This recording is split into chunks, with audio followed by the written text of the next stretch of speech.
Hello, our goal today is to make a circle and split it in half so it can be used to make the top part of a heart. We have a 3-inch bevel here, so we need to make a 3-inch circle. Now what I did is I have a framing square. I've drilled little 16th inch holes around the side, and that way I can pin it down. I have it sitting up against a straight edge here. Your straight edge could be wood, metal, whatever, as long as it's a little thicker than what your square is. Now, I'll check my glass. It is square on the corner, so I'm good to go there. Otherwise, I could trim it off. I'll take a second framing square that will ride on top of here, and that way I will get perfect parallel lines. Now, since my bevel is 3 inches, but to make a circle I need it ½ an inch on each side, we'll cut it at 4 inches. So I just automatically say I'm going to add an inch to whatever size it is. I'll set my cutter on the 4-inch mark, slide the square over to it. Now reach out and pull it to me. I don't know if you can see that line or not. We'll kind of move it around. Hopefully maybe you can see it before it's over. It's there, not real strong, pretty faint. That's all we need. If you have white powder, it's too hard. Now, we'll take one, turn it this way here, set it in here, and then we'll do it again. Then we're going to set it on the 4-inch mark here, slide the square to it, pull back,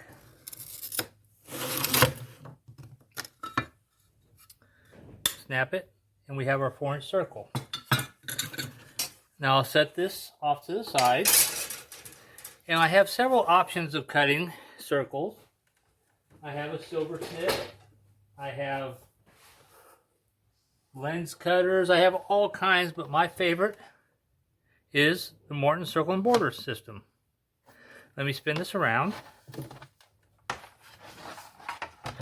It seems to me about as simple as anything. It's got a turntable, and what we'll do, it's got lines to line up the glass with. You line up 2 corners here, and we'll slide it over. The other corners line up, it's done. But so it doesn't slide around, we'll put a gripper pad on. So now we'll set it again. We'll line up on 2 corners, that one here, this one down here. Then I'll slide it down this way just a little bit till the other 2 corners line up. Now I'll grab my bar that holds my cutter guide. That's what this is. Notice you can see the picture inside here on the inch line. If I had my cutter guide the wrong direction, then it would be showing a metric system. And that would mean I have to have it flipping end for end. So you can do it metric or English.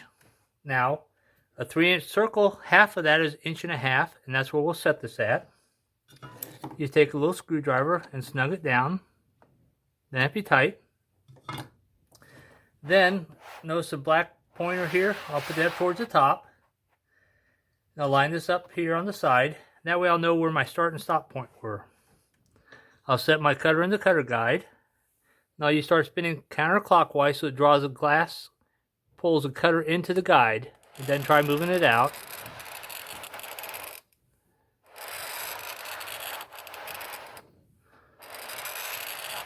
And then as I get close, I'll slow down. I'll kind of listen and feel for a click. There it was.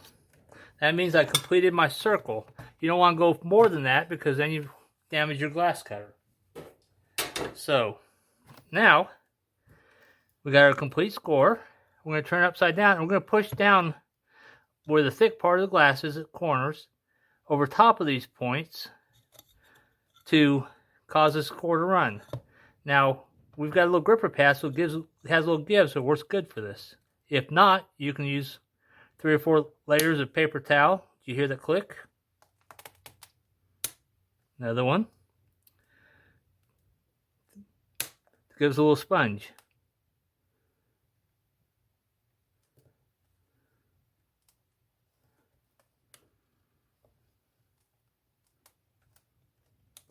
We're going to work our way all the way around, make sure it's ran. Then we'll flip it over. We're going to do the same thing on the other side.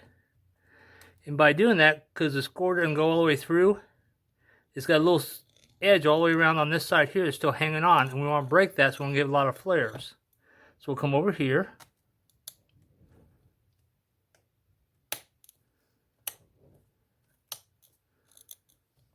Okay. Now we're going to start close to the circle without touching it and score away from it. We're going to make 4 relief cuts so we can break these pieces out of the way from it. Some people will teach you, instead of doing the flip and push method, to run score lines at angles, take it off in sections, but every time you get an intersection, there's stuff that's in the way to grind on. So we'll come over here, push, pull it out of the way. Look how clean that edge is. There's little flares here and there because this is textured glass. So we'll bring our little waste depository over here. That's why I use these instead of a dustpan. And we just run this rosin pliers around the edge, knock all the little flares off. If that doesn't work, then we come back with rosin off. Now I have to worry about cutting my fingers. Okay? So we'll move this back out of the way and bring the cutting jig back over.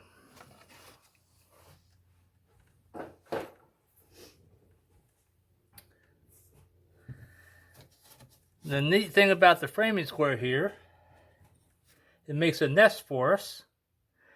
Now we got to take and decide, since it's textured glass, do we want to have the texture running crosswise across, or would we rather have it running out this way here? We're going to turn it so it runs out this way here, which means I need to split crosswise to it. So we're going to turn it this way here. We'll set it inside the corner here. Now this is a real common thing we use in all kinds of things, from carpentry to mechanical work, for making the center of a circle.